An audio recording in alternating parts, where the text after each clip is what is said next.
Hello everyone, dear upper primary aspirants, যারা upper primary পরীক্ষার জন্য বহুদিন থেকে অপেক্ষায় রয়েছে তাদের জন্য বলে দিই যে নতুন করে যে গ্যাজেট পাবলিশ হলো, অর্থাৎ দ্য কলকাতা গ্যাজেট 2025, সেই অনুযায়ী আপার প্রাইমারিতে কিন্তু হিউজ পরিবর্তন হয়েছে।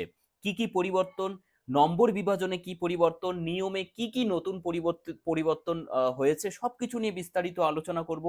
আগে কত ছিল এখন কত, দুটোই আমি তোমাদেরকে দেখাবো এই ভিডিওতে কম্পেয়ার করে, যাতে তোমাদের বুঝতে একদম পরিষ্কার সহজ হয়ে যায়। তো দেখো, আমরা দেখতে পাচ্ছি সেই গ্যাজেট, দ্য কলকাতা গ্যাজেট 2025, যেটা প্রকাশিত হয়েছে ইতিমধ্যেই, নোটিফিকেশন এবং রুলস কি কি পরিবর্তিত হয়েছে এই গ্যাজেট অনুযায়ী কিন্তু পরবর্তী যে সমস্ত এক্সামস গুলো রয়েছে, like that upper primary level of classes, যেটা except work education and physical education, classes 9, 10 এবং 11, 12, এই প্রত্যেকটা এক্সাম কিন্তু এই নতুন রুলস অনুযায়ী হবে। এবার যদি বলি এই নতুন রুলসে আমরা জাস্ট আলোচনা করব এই ভিডিওতে আপার প্রাইমারিতে কি কি পরিবর্তন হয়েছে। আমি চলে এলাম একদম 12 নম্বর পেজে, তোমাদের এই পিডিএফটা আমি শেয়ার করে দেবো।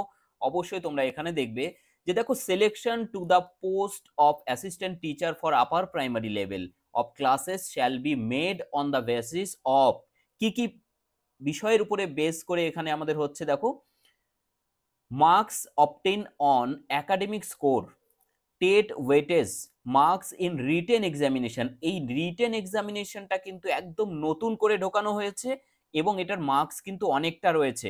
এটা ওএমআর বেসড হবে, কিভাবে হবে সব ডিসকাস করছি। এবং ওরাল ইন্টারভিউ এটা ছিলই, কিন্তু কিন্তু মার্কসের হেরফের হয়েছে। Lecture demonstration and marks for prior teaching experience, এই যে টিচিং এক্সপিরিয়েন্স আছে এটা কিন্তু নতুন করে সংযোজন করা হয়েছে। তো আমরা যদি 100কে ডিভাইড করে নিই, প্রত্যেকটা জায়গায় কোথায় কি কি স্কোর কোথায় আছে সবকিছু আমরা ডিসকাস করব এই সেশনে। দেখো, একাডেমিক স্কোর আমি হাইলাইট করে দিয়েছি প্রত্যেকটা গুরুত্বপূর্ণ পয়েন্টসগুলোকে। 10 মার্কস একাডেমিক স্কোর। আগে যদি আমরা বলি যে কত ছিল স্যার, আমি তোমাদেরকে দেখাবো যে আগে একাডেমিক স্কোর ছিল আপার প্রাইমারি মার্কস ডিভিশন, এটা 2016তে যে পরীক্ষা হয়েছিল সেই পরীক্ষার বেসিসে দেখো এক্সামিনেশন এবং ফুল মার্কস ছিল এখানে একাডেমিক টোটাল 50, যেখানে এমপি মাধ্যমিক ছিল 10 মার্কস, এইচএস ছিল 10 marks, bachelors degree that is graduation ছিল 20 মার্কস, এই টোটাল দেখো 40, and professional qualification that is BEd or DElEd দের জন্য ছিল কত, 10 মার্কস। এই টোটাল মিলিয়ে ছিল 50 মার্ক, এবং টেট ওয়েটেজ ছিল 40 মার্কস 90, আর পার্সোনালিটি টেস্ট ছিল 10 মার্ক। এই টোটাল ছিল 100 মার্কসের ডিভিশন, যেটা এখন পরিবর্তিত হয়ে কি হলো, একাডেমিক স্কোর 50-এর পরিবর্তে কিন্তু হয়ে গেল কত স্যার, অনলি 10 মার্কস, যেটা হবে কি বেসিসে, আন্ডার গ্র্যাজুয়েশনের বেসিসে হবে। কার বেসিসে হচ্ছে, গ্র্যাজুয়েশন। কি রকম ভাবে হচ্ছে দেখো, পার্সেন্টেজ অবটেন্ড 60 মার্কস, 60% অ্যান্ড অ্যাভাব যদি কেউ পেয়ে থাকে ফুল 10-এ 10 পাচ্ছে। ঠিক তার পরের স্ল্যাব চলে আসছে 50 to 60% যারা রয়েছে তারা 8 মার্কস, 2 মার্কস কমছে, এবং বিলো 50% হলে একদম সরাসরি 6 মার্কস পাচ্ছে, অর্থাৎ 4 মার্কস কিন্তু এখানে কমে যাচ্ছে সরাসরি। এরপরে যদি আমরা যাই বাকি মার্কসগুলো কোথায়, আমরা এখানে শুধুমাত্র 10 মার্কস পেলাম, এরপরে আরো 90 মার্কস, দেখো 40 চলে এলো এখানে টেট ওয়েটেজ, যেটা ছিল অ্যাজ ইট ইজ 10 মার্কসই রয়েছে টেট ওয়েটেজ। রিটেন এক্সামিনেশনটা নতুন করে সংযোজন হয়েছে 25 মার্কের, যেটা ওএমআর বেসড হবে। ঠিক আছে, ওএমআর বেসড হবে রিটেন এক্সামিনেশন। এটার কিসের উপরে ভিত্তি করে হবে সেটা ডিটেলসে পরে ডিসকাস করা হবে, যখন আরো ফার্দার ডিসকাশন ডিটেলস আরো নোটিফিকেশন আসবে। ওরাল ইন্টারভিউ, ওরাল ইন্টারভিউতে 15 মার্কস, আগে কত দেখলাম আমরা, 10 মার্কস ছিল, তার মধ্যে কিন্তু এখন হয়ে গেল 15+5, দ্যাট ইজ টোটাল হয়ে যাচ্ছে কিন্তু 20 মার্কস। কেন, কারণ ইন্টারভিউ এবং লেকচার ডেমনস্ট্রেশন দুটো মিলিয়ে দেখো 15 আর 5 20 মার্কসের হয়ে গেল কিন্তু এখানে। তাহলে 40, 10-এ 50, এখানে 20 হয়ে গেল কত, 70 আর 25 95 মার্কস, আর 5 মার্কস আছে, টোটালটাই হয়ে যাচ্ছে টিচিং এক্সপিরিয়েন্সের উপরে। অর্থাৎ এই মার্কস যদি কেউ ফ্রেশ ক্যান্ডিডেট হয়ে থাকে, কোথাও চাকরি করেনি এমন হয়ে থাকে, কোথাও কন্ট্রাকচুয়াল কোথাও চাকরি পর্যন্ত করেনি এমন কোনো ফ্রেশ ক্যান্ডিডেটদের জন্য এখানে কিন্তু টোটালি 0 হয়ে যাচ্ছে মার্কসটা।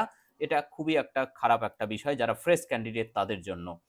এরপরে দেখো কি রয়েছে এখানে, ডিটেলসে বলে দিই কারা পাচ্ছে টিচিং এক্সপিরিয়েন্সের জন্য 5 মার্ক এবং কত মার্কস পাওয়া যেতে পারে ম্যাক্সিমাম।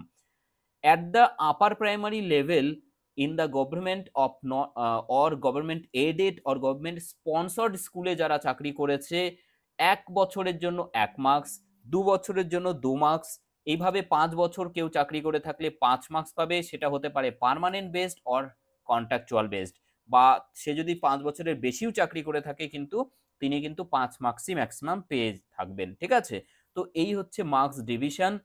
এরপরে দেখো তাহলে হয়ে গেল টোটাল 95 আর 5 100 মার্ক। এই হলো 100 মার্কের নাম্বার ডিভিশন। নতুন সংযোজন হয়েছে, সম্পূর্ণ পরিবর্তন হয়েছে কিন্তু আপার প্রাইমারির এই মার্কস ডিভিশনে। ঠিক আছে, আমরা যদি একটুখানি কোয়ালিফিকেশনের কথা বলি, কোয়ালিফিকেশন কি আছে আমরা একটুখানি দেখে নিচ্ছি আপার প্রাইমারির। ঠিক আছে, ইয়েস, এটা 11-12 আছে। ওকে, তো এখানে আপাতত এতটুকুই আমি ডিসকাস করলাম। এরপরে যদি তোমাদের কারো কোনো রকম কোয়ারি থাকে প্রত্যেকে কমেন্ট সেকশনে কমেন্ট করবে, সেই অনুযায়ী আমি নেক্সট আরো একটা সেশনে প্রত্যেকের যা যা কোয়ারি আছে সেগুলো নিয়ে ডিসকাস করব। তো আজকে সেশন এখানেই রাখছি। আশা করি ভিডিওটি তোমাদের জন্য অবশ্যই হেল্পফুল। যদি হেল্পফুল হয়ে থাকে প্রত্যেকে একটা লাইক এবং অবশ্যই প্রত্যেকে ভিডিওটিকে শেয়ার করবে যাতে প্রত্যেকে ভিডিওটি দেখতে পারে। Thank you so much.